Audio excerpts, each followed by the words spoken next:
Assalamualaikum warahmatullahi wabarakatuh. Jabatan notaris itu sendiri menurut Undang-Undang Jabatan Notaris pada pasal 1 angka 1, yaitu selaku pejabat umum yang diberikan kewenangan secara atributif untuk membuat akta autentik maupun kewenangan-kewenangan lainnya sebagaimana diatur dalam peraturan perundangan lain. Perlu diketahui, jabatan notaris itu sendiri bukan merupakan jabatan yang dapat dipangku selamanya, melainkan dalam pasal 8 ayat 2 Undang-Undang Jabatan Notaris diatur sebab-sebab berakhirnya jabatan notaris, yang salah satunya apabila seorang notaris telah mencapai usia 65 tahun. Dalam hal seorang notaris sudah tidak lagi menjabat, maka terhadap seluruh dokumen yang berada dalam pemeliharaannya selama ia menjabat akan diserahkan kepada penerima protokol. Dokumen-dokumen tersebut disebut sebagai protokol notaris, sebagaimana diatur dalam pasal 1 angka 13 Undang-Undang Jabatan Notaris. Selanjutnya, mengenai kewenangan, sebagai penerima protokol hanya berwenang untuk mengeluarkan kutipan, salinan, maupun grose akta. Selanjutnya, bagaimana jika dalam protokol notaris tersebut ditemukan adanya kesalahan penulisan dalam dokumen yang menjadi bagian dari protokol notaris? Hal tersebut seringkali terjadi dan seringkali menjadi permasalahan karena sejauh ini belum ada peraturan perundangan yang mengatur mengenai hal itu. Hal ini sebagaimana yang terjadi dalam kasus yang saya teliti dalam tesis, yaitu berdasarkan putusan Pengadilan Surabaya nomor 678 garing PDT garing 2024 garing PT Surabaya, di mana telah ditemukan kesalahan penulisan data yaitu dalam bentuk tanggal kematian pewaris dalam surat keterangan hak waris.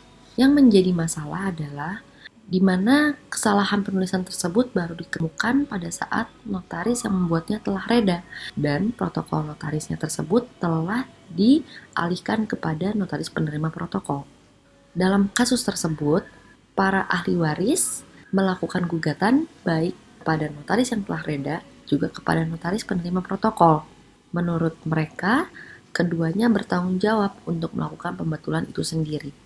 Hal ini menjadi unik karena pada dasarnya, baik notaris yang telah reda maupun notaris penerima protokol tidak memiliki kewenangan untuk melakukan pembetulan tersebut. Pada dasarnya, berdasarkan pasal 65 Undang-Undang Jabatan Notaris, pertanggungjawaban tetap melekat pada notaris yang telah reda. Namun, mengingat ia telah pensiun, maka kewenangan untuk melakukan pembetulan tersebut telah hilang. Hal ini berdasarkan teori kewenangan temporis, yaitu kewenangan tersebut hanya ada pada saat ia menjabat. Selanjutnya, untuk notaris penerima protokol itu tersendiri, meskipun ia telah menerima protokol notaris, tidak berarti pertanggungjawaban berpindah kepada notaris penerima protokol. Sampai dengan saat ini, belum ada peraturan yang mengatur mengenai hal tersebut. Oleh karenanya, apabila terjadi hal demikian, sejauh ini diperlukan penetapan pengadilan agar notaris penerima protokol memiliki dasar hukum untuk melakukan pembetulan tersebut. Apabila notaris penerima protokol melakukan pembetulan tanpa adanya penetapan pengadilan, artinya ia telah melanggar ketentuan peraturan perundangan, di mana ia melakukan perubahan tanpa ada dasar yang jelas. Berdasarkan hasil penelitian dalam tesis saya ini, dapat disimpulkan bahwa solusi daripada permasalahan tersebut adalah dengan cara para ahli waris mengajukan permohonan kepada pengadilan negeri setempat yang berwenang agar dapat mengeluarkan penetapan yang ditujukan kepada notaris penerima protokol agar dapat melakukan perbaikan terhadap kesalahan penulisan tersebut. Namun, mengingat kesalahan penulisan ditemukan dalam surat di bawah tangan, maka jelas bahwa dalam protokol notaris tidak terdapat minuta atas surat tersebut, yang oleh karenanya mekanisme perbaikan dapat dilakukan dengan cara notaris penerima protokol mengeluarkan surat keterangan waris di bawah tangan yang baru dengan tetap merujuk kepada yang lama dan memperbaiki bagian yang salah.